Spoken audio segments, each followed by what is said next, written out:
All right, Ford fans, you are looking at one of the original 13 Thunderbolts with the fiberglass bumpers, the ones that the likes of Phil Bonner, famous Ford drag racer, would drive. And a friend of mine owns this car. He's from Sarasota. We're here in Lakeland, Florida, at the Lake Mirror Concours d'Elegance. And this is the type of event where you're going to find cars like this. This is one of the original 13 Thunderbolt race cars. We are ready for our autobiography section, a very special event, which you'll see only here at the Lake Mirror Classic. This is a super special car for sure.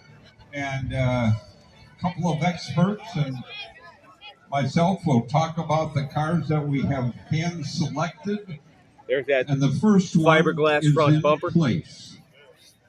The first one in place, and I'll be joined by Ford. These cars were Bill Warner created solely for the sole purpose of taking on the Chrysler Hemi cars. The 5 cars that have been selected for the autobiography.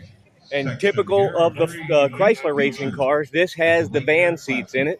See that? Just like the Dodge A100 seats in Chrysler, Ford put their lightweight van seats in there to keep everything light. Lexan glass. Real selection out of Windermere, Florida, with this beautiful Bugatti. And let me have your other microphone if I could. And there you have it, Ford racing fans. One of the original 13 Thunderbolts. Bill, I'll let you lead off here. I'm sure you've got plenty of questions about this vehicle. Of course, Nice. Gauze Garage, Lake Mirror Classic, 2023. Thank you.